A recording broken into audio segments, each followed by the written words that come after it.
तुलसी विवाह व्रत कथा। कार्तिक शुक्ल पक्ष की एकादशी यानी देवउठनी एकादशी या प्रबोधिनी एकादशी को तुलसी विवाह किया जाता है।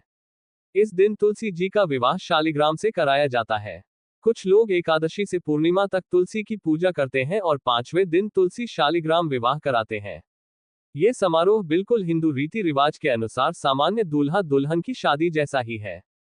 तुलसी विवाह व्रत की कथा इस प्रकार है। एक समय की बात है, नंद भाभी एक साथ एक परिवार में रहती थी। भाभी की अभी शादी नहीं हुई थी। वह तुलसी के पौधे की बहुत सेवा करती थी, लेकिन उसकी भाभी को ये सब बिल्कुल पसंद नहीं था। जब कभी उसकी भाभी को बहुत गुस्सा आता तो वह उसे ताने मारती और कहती कि जब तुम्हारी शादी होगी तो मैं बारातियों को खाने के लिए तुलसी ही दूंगी और तुम्हारे दहेज में भी तुलसी ही दूंगी। कुछ समय बाद भाभी की शादी तय हो गई। विवाह के दिन भाभी ने अपने कथनानुसार बारातियों के सामने तुलसी का गमला तोड़ दिया और खाने को कहा। तुलसी की कृपा से वह टूटा हुआ बर्तन अनेक स्वादिष्ट व्यंजनों में परिवर्तित हो गया।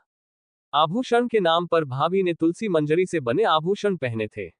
वो सब भी सुंदर सोने और रत्नों में बदल गया। भाभी ने वस्त्र के स्थान पर तुलसी का जनेऊ रख लिया।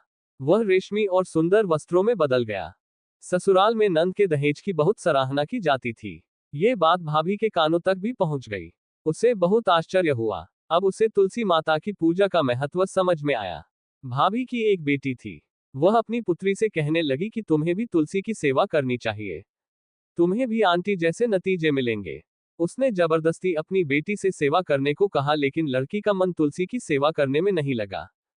जब लड़की बड़ी हो गई तो उसकी शादी का समय आ गया। तब भाभी सोचती है कि जैसा व्यवहार मैंने अपनी भाभी के साथ किया था, यदि मैं अपनी बेटी के साथ भी वैसा ही व्यवहार करूं तो वह भी आभूषणों से लदी हो जाएगी और बारात में आए मेहमानों को भी खाने को भोजन मिल जाएगा। इसे ससुराल में भी खूब मान सम्मान मिलेगा। ये सोचकर वह बारातियों के सामने तुलसी का गमला तोड़ देती है। लेकिन इस बार गमले में मिट्टी मिट्टी ही रह गई है। मंजरी और पत्ते भी अपने स्वरूप में रहते हैं। जनेऊ भी अपना रूप नहीं बदलता। सभी लोग और बाराती भाभी को बुरा भला कहते हैं। लड़की के ससुराल वाले भी लड़की के बारे में बुरा भला कहते हैं। भाभी ने कभी भाभी नहीं कहा।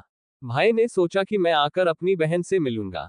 उसने अपनी पत्नी से कहा कि वह अपनी बहन के लिए कुछ उपहार ले जाए। भाभी ने थैले में ज्वार भर दी और कहा कि और कुछ नहीं है, तुम यही ले जाओ। वह दुखी मन से अपनी बहन की ओर चला गया। वह सोचता रहा कि एक भाई अपनी बहन को अपने घर कैसे ले जा सकता है। ये सोचकर वह एक गौशाला के पास रुका और ज्वार की थैली गाय के सामने कर दी।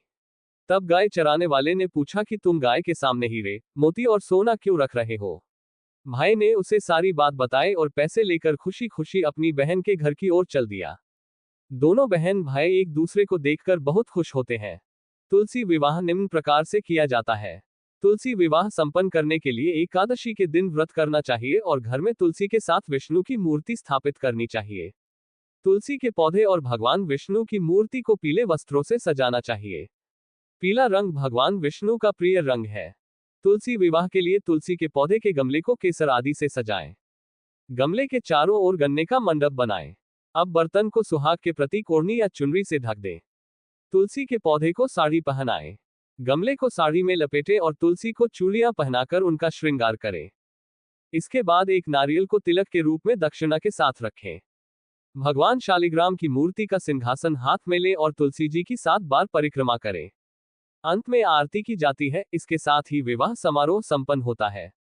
यदि आप चाहें तो तुलसी विवाह किसी पंडित या ब्राह्मण की सहायता से विधिवत किया जा सकता है, अन्यथा मंत्रोच्चार ओम तुलसाय नमः के साथ स्वयं भी तुलसी विवाह संपन्न किया जा सकता है।